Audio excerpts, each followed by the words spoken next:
Sir, मेरे पिताजी नहीं रहे, इसलिए मतलब कि उनका तबीयत बहुत लंबी समय से तबीयत खराब था उनका। बहुत टेंशन में रहते थे, शौक में भी रहते थे, ठीक से खाना भी नहीं खाते थे, तबीयत खराब रहता था उनका। जो रिंग रोड में जो ज़मीन गई थी ना, तो वो मुआवज़ा नहीं मिला। झारखंड एक ऐसा राज्य जहां मुख्यमंत्री आदिवासी हैं और भू अर्जन घोटाला मामले में जो रैयत हैं और जो तिल तिल कर मर रहे हैं रैयत, वो लोग भी आदिवासी हैं। एक इंतजार थी, आशा था कि उसका जो मुआवजे की राशि है, जिस राशि को बिचौलियों ने एन केन प्रकारेण उनके सीधे साधे होने का फायदा उठाकर, अंगूठा लगवाकर, पैक्स में खाता खुलकर उस मुआवजे को गलत तरीके से हड़प लिया, वो सरकार वापस दिलाएगी। और इसी इंतजार में आज रसिक मुर्मू भी सदा के लिए यहाँ से चले गए। उनके परिवार के लोगों के चेहरे आप देख सकते हैं, सभी लोग का चेहरा जो है मुरझाया हुआ है। समाज सेवी रमेश राही यहाँ पहुँचे हुए हैं, उनके परिवार के लोग पहुँचे हुए हैं, परिवार के लोग भी यहाँ पर मौजूद हैं। सभी लोगों से बात करने का प्रयास करते हैं। देखिए, मौत तो स्वाभाविक मौत हुई है, लेकिन हम कह सकते हैं गरीबी और तनाव में भी मौत का एक कारण रहा है। उम्र बहुत ज़्यादा नहीं थी। इन लोगों को रिंग रोड में मुआवजा था करीब करीब 54 लाख रुपया, और पिछले 15 वर्षों से संघर्ष कर रहे हैं, सफलता नहीं मिली। और उस सदमे को भी कहा जा सकता है लोग। और सरकार से हम कहेंगे कि इस तरह से कितनी मौतों के बाद वो न्याय देगी सरकार।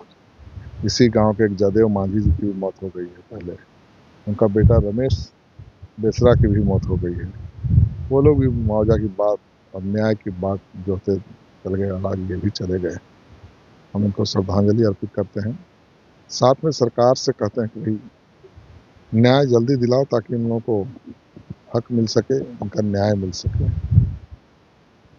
और आज परिवार को मैं कहूँगा कि इस दुख की घड़ी में दुख सहने की शक्ति भगवान प्रदान करे। किसी भी कार्रवाई कर रही है और मुझे विश्वास है देर है अंधेर नहीं होगी, क्योंकि लड़ना वाला यदि लगातार रहेगा, धैर्य के साथ संघर्ष करता रहेगा, तो सफलता मिलेगी।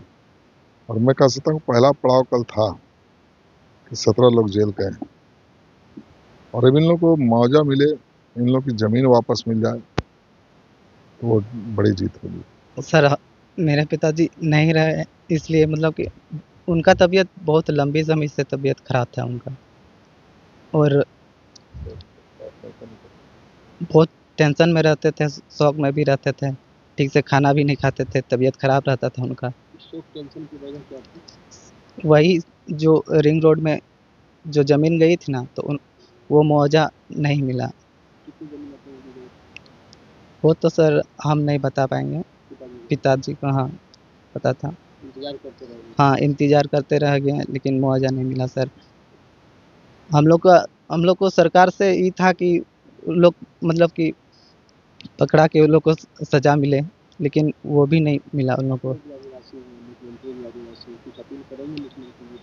सर, हम उनसे तो यही कहना चाहेंगे कि हम लोग को मतलब कि न्याय दें, उन लोग को पकड़ के सज़ा दें। हम लोग को जो मिलना चाहिए वो दें हम लोग को। अमित मुर्मू। क्या ये तो बहुत दुखित वाली घटना है। इस विषय में जितना भी कहें बहुत कम लगेगा। ये हमारे रिश्ते में चाचा लगते हैं, जो हम लोग का दयनीय स्थिति तब से खराब हुई है जब चिंता के विषय ज़्यादा हो गया। हम लोग का रिंग रोड में ज़मीन अधिग्रहण किया गया था, जिसके एवज में रसिक मुर्मू चाचा उनका 25 डिसमिल ज़मीन था। हाँ, उसमें भी हम लोग का भी हिस्सा था। तो इन्हीं का आगे आए हुए थे, पापा जैसे रहते थे, आगे आए हुए थे। तो बहुत संघर्ष हुआ, पता चला कि रिंग रोड में हम लोग का अच्छा पैसा लमसम पैसा आप लोगों का मतलब हम लोग आदिवासी सीधे साधे रहते हैं सर। हम लोग उतना जानकारी नहीं मिलता था। आते थे भू अर्जन कार्यालय, लेकिन हम लोग को पता नहीं चलता था कि यहाँ पे पैसा आपका मैंने दिया जाएगा, लेकिन नहीं पता चला। लेकिन कब बिचौलिया लोग आए, बोले कि हम लोग भूअर्जन कार्यालय से आए हुए हैं और हम लोग आप लोग का पैसा निकासी करवा देंगे।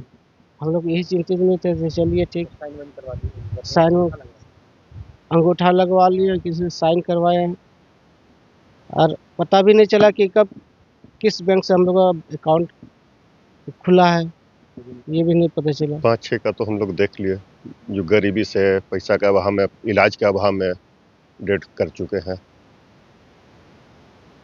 क्या मांग करेंगे? मुख्यमंत्री से मांग करेंगे कि जो जिसका जमीन गया है उसको मुआवजा मिले, दोषियों को सजा मिले, और जो क्षति हो गया, जो आदमी डेथ कर गया उसको तो भरपाई नहीं कर सकेंगे, उसका परिवार खुशहाल रहे, इसीलिए उसको मुआवजा जल्द से जल्द मिले और रिंग रोड जल्दी बने। पीछे का घर देख रहे होंगे, खपरेल नुमा घर है और एक पीएम आवास का भी घर आगे में जो बना हुआ है वो मिला हुआ है इनको। लेकिन ये विडंबना कही जाएगी कि रसिक मुर्मू जैसे 4-5 रैयत लगातार मुआवजे का इंतजार करते रहे और काल ने उन्हें अपने पास बुला लिया। और अभी भी मात्र 17 लोगों की गिरफ्तारी हुई है। 3 दर्जन से अधिक लोग इस मामले में आरोपित हैं और इसमें जो एक और मास्टरमाइंड शास्त्री जिसका नाम है, वह व्यक्ति भी अभी तक पुलिस की पकड़ से, एसीबी की पकड़ से बाहर है।